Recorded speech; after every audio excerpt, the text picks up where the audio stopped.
let's look at question 8.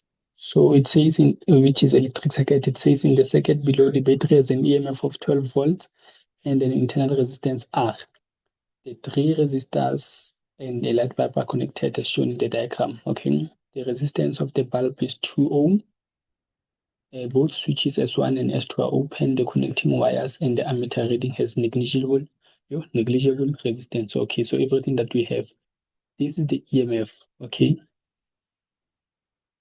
this is the EMF. We are told that it is the EMF. Okay, this, okay, can you see it is connected across the thing? This reading will be 12 volts only and only if the switches are both open. There is no current flow. Okay, there is no current flow. So when they are both open, it is 12. But when we close them, the voltage here, which is will now reach the V external. Will now reach the V external. Okay, so let's see what we have. Define the term EMF, the maximum energy provided by the battery per coulomb of charge passing waypoint. I repeat, the maximum energy provided by the battery per coulomb of charge passing through that point or through a point. And then they tell us 8.2, with only switch S closed, the reading on voltmeter drops 2. So with this now open, I can remember the EMF, it is 12 here. When switch 1 is closed, when this one is closed and this one is still open, then the voltmeter reading here drops to now what? 10.8 volts. So now it now reads the what? The V external. Why? Because this one consumed some V internal. Okay, so the reason there is a voltage drop, it is because there is a V internal there of V internal is going to be how much? V internal, remember, EMF is equal to V internal plus V external. If EMF is 12 and now it drops to 10.8, which is V external, how much is our V internal? So it means there was some voltage loss. Okay, there was some voltage loss, which is something like 1,2.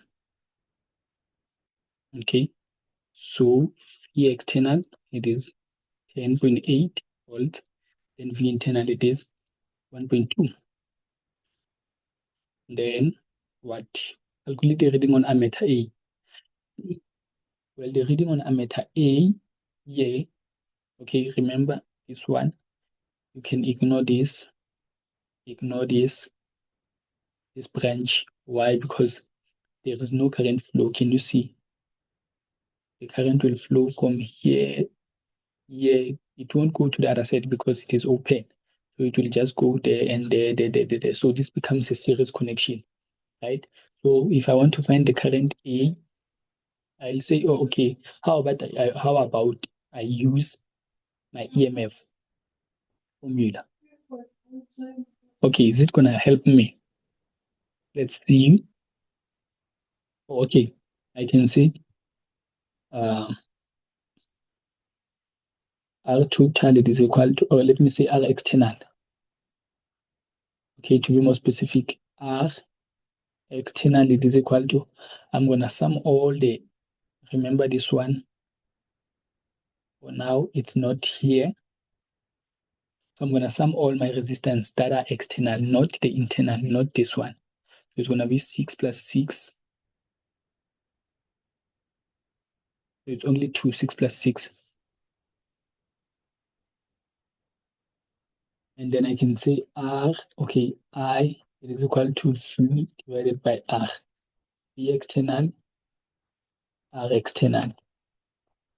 V external, 10.8.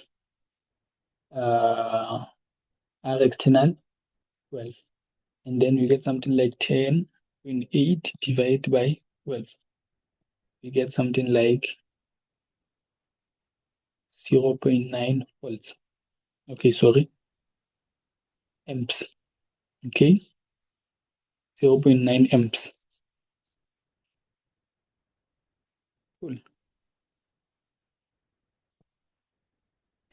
Okay, then if that's the case, I can move on and say, okay, let me check the other scenario.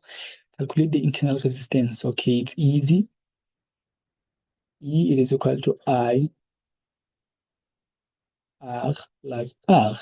So this is the R external, remember? So EMF it is 12. I it is how much? 0.9. And then 0.9 R it is 12 plus R. So you get your R to be something like 12 divided by 0.9 and minus 12. Get something like 1.33 ohms. You can say, okay, I know that here I have the V internal. So I know V internal is equal to I total multiplied by R. So you can see this 1.2, it is equal to I is 0.9 multiplied by R. And then it's going to give you the same answer. 1.2 divided by 0.9 still the same as 1.33 ohms. So it's still the same answer there off. Okay. This is the condition given only when it is when only S1 is open. Now they tell us that both with both S1 and S2 now closed, the reading on ammeter reading. Okay, the ammeter reading is 1.5. I'm gonna do this now. All these scenarios no longer apply, but this one is still 12 volts. This one will no longer be 12. It cannot be 12. There will be some voltage drop. We are told this is 1.5 amps. Okay, calculate the power dissipated by the bulb. Power dissipated by the bulb. So we know that it's gonna be power is equal to V squared divided by R, or I squared R, or yeah. So what's gonna happen? We need to find the voltage. Okay. You see, this is the first branch, this is the second branch. If you can find the voltage be parallel, basically, because now this is now closed. So this is now parallel. So this will be V series and V parallel. So whatever the voltage is here, the V external will read voltage S plus voltage parallel, because the external tells you that it reads the voltage into the external components. Okay, here, okay, if you find VP here, the voltage in here is going to be the voltage total here. So it means when I get the V of this one, I need to say, okay, I need to share it between these two. Okay, I'll show you how. Well, now our focus it is to get VP. How can we do that? How can we do that? Let's see what we are given. We are given the current, right? If I'm given the current here, I can get the V internal here. Okay, I can get the V internal first.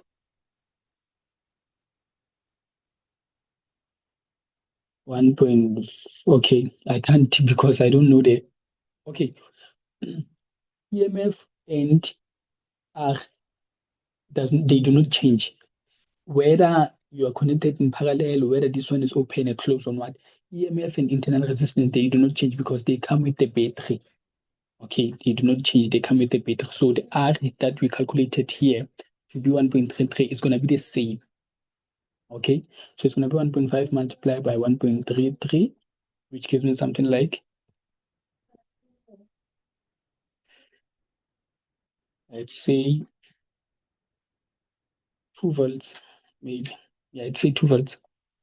And then if I get 2 volts like that, I can say, okay, EMF it is equal to V internal plus V external. So EMF it is 12, V internal it is 2 plus V external. So V external It's going to be equal to 10 volts. Okay. So if this is 10 volts here, so it means some of the voltage will be here plus here. Okay. Um, I don't think I even needed to go to calculating V internal. I don't think I need to calculate V internal because I can calculate the voltage here and then calculate the voltage here. But to avoid using parallel and all of that, that's fine. I'm going to continue. V external is 10 and then, so it means and voltage of R1, okay, it's going to be, voltage of R1 is going to be, remember I said V external, it is made by Vs or voltage of R1 plus V parallel. So voltage of R1, it is 6 multiplied by 1.5.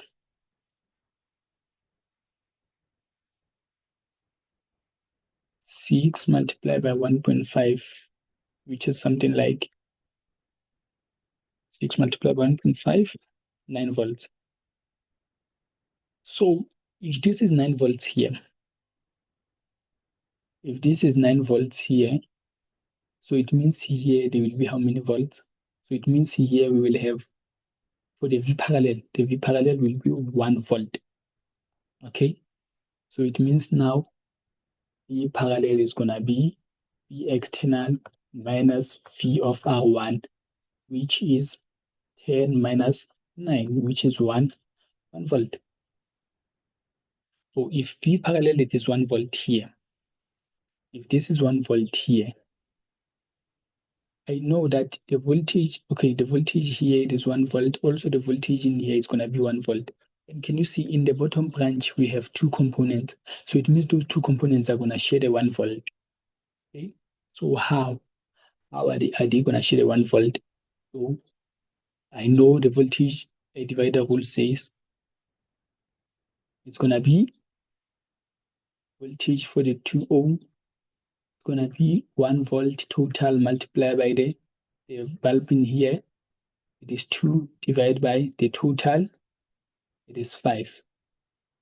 So it will just be the same as 0.4 volts. Okay, I'll say voltage of 2 ohm. It is going to be V total multiplied by R of 2 ohms divided by R. Okay, let me say 2 ohm divided by the total, 2 plus 3. This is what the voltage says to me. V total I know, which is V, not the V total as in like the V external. Basically the V parallel of. It's going to be 1, and then this is going to be 0.4 volts. And then if I have 0.4 volts, 0.4 volts like that, it's going to be, then I can say, okay, I now have the voltage. I can say power is equal to V squared divided by R. And V squared, it is 0.4 squared divided by R. R is how much? 2 ohms. Let's see if I'm correct. 4 squared divided by 2. The power dissipated here, it is 0. No. Okay. Now that can happen. It's too small. Okay, let's go back here to the parallel connection and all of that.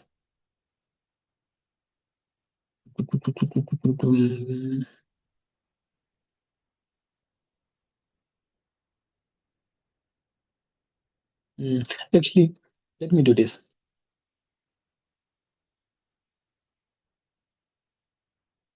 Here, 1 second.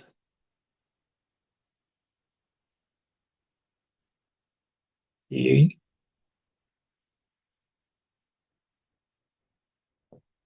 Okay. let me do this. Actually, it's going to be confusing like this. Okay, it's not, but I feel like the answer is not correct, even though the analogy is correct. Let's go back and say, okay, let me quickly erase this.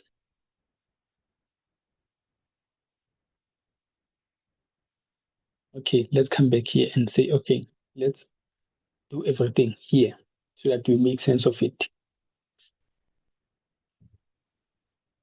This is closed. Yeah?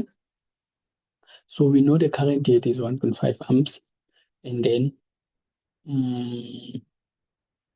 let's get the R parallel here. Okay, let's get the R parallel. We know R parallel is going to be 6, the top branch, multiplied by the total resistance of the bottom branch, which is 5, divided by 6 plus 5, which is 30 divided by 11. I get 2.727 ohms, maybe. Let me say 2.73 ohms. And then if my R parallel is 2.73 ohms, let's see how much V parallel we get. So V parallel is going to be V is equal to I total multiplied by R parallel. And then it's going to be 1.5 multiplied by 2.73. And then 1.5 multiplied by 2.73 going to be 4.095 volts. And then if this is 4.095 volts, the voltage of the parallel here, I can try to say, okay, let me find the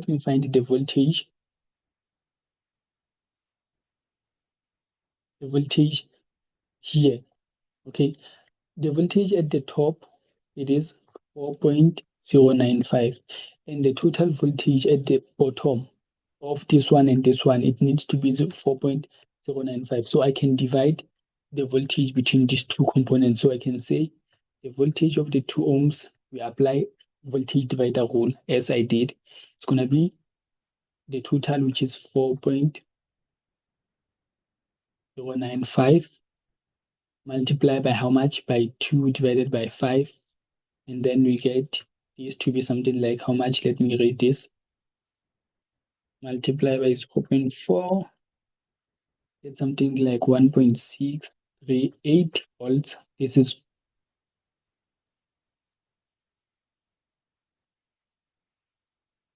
and then I can get my power.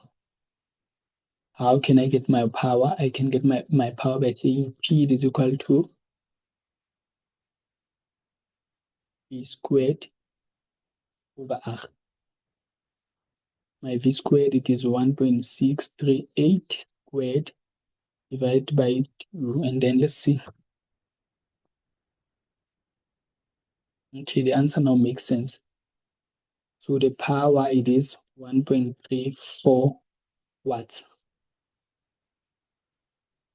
So yeah, this is how we can do this.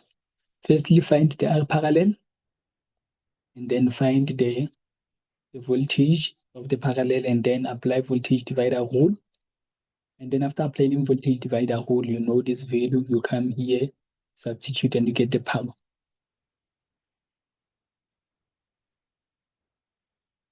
Okay. What you can also try to do again, if this is the first method, the second method that you can try to do, it is to find the voltage. Sorry, the current. Okay? You can try to get the current here. Here. Remember the current in here and the current in here.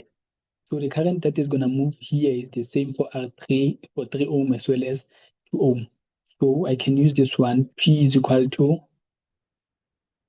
I squared R. Let's see. Let's try that one. So here is 1.5. When it goes to this point here, we're going to apply current divider rule. So the current divider rule says if I want the current through this one. So this is going to be 3 plus 2. So it's going to be the current through the 5 ohm resistor. It's going to be what?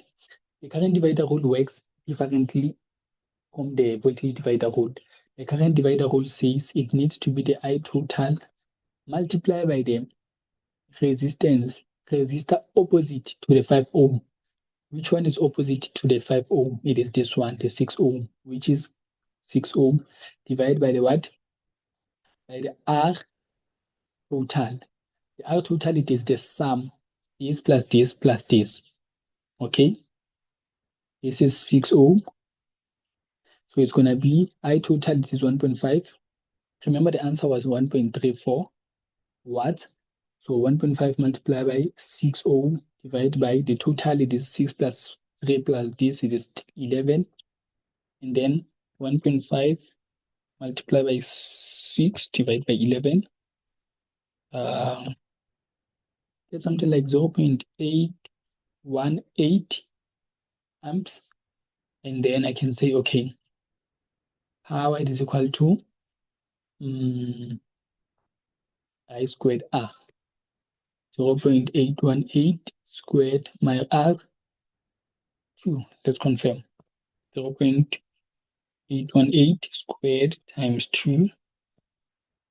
I get 1.34. 1.34 again. Watts. So yeah, guys, that's the two steps that we can do that. And then let's look at the last question. What effect will the closing of both switches have on the internal voltage? Okay, so we want to see what effect will the closing of both switches have on the internal volts. So check something. We want to see that if both of them are closed, how will it affect? How will it affect the what?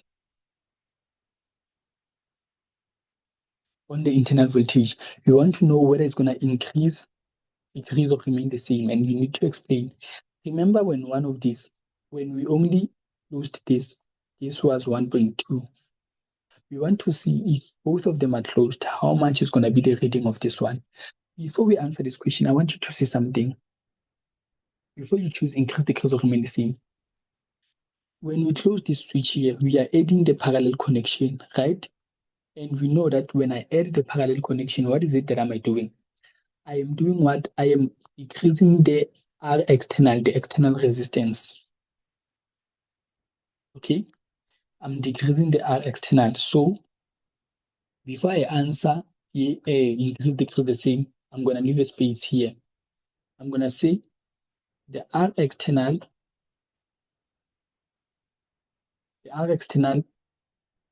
will decrease. Okay, again, and according,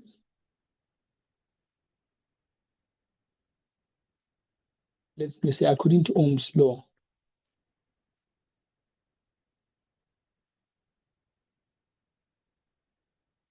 okay.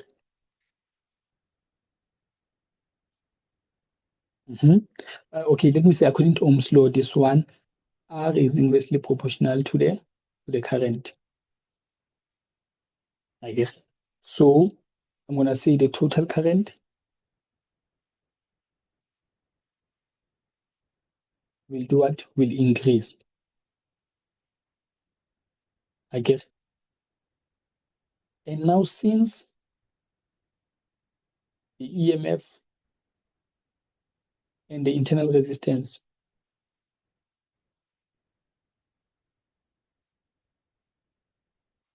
are constant, then V internal will increase. So the answer here is increase. I'll show you why. I'll go back here. We are saying here R, yeah, it is constant, okay? The R is constant as well as the EMF is constant, right? So the V internal, if R is constant, V internal will be determined by, okay, will be determined by R because this one does not change. So if I increases, therefore it means now R will, so if I increases, so it means V internal will increase because R is constant, again, yes. So you're gonna say, okay, let's see if I put if I close the switch, the connection becomes parallel here, and the parallel connection decreases the uh, external resistance, and external resistance, according to Ohm's law, causes my current to increase again. So what's important is that R external will decrease again, and the total current will increase. This is according to Ohm's law, first mark. And then you need to say, since the EMF and internal resistance are constant, then it increases. So yeah, that's that, guys. Let's move on to question 9 quickly.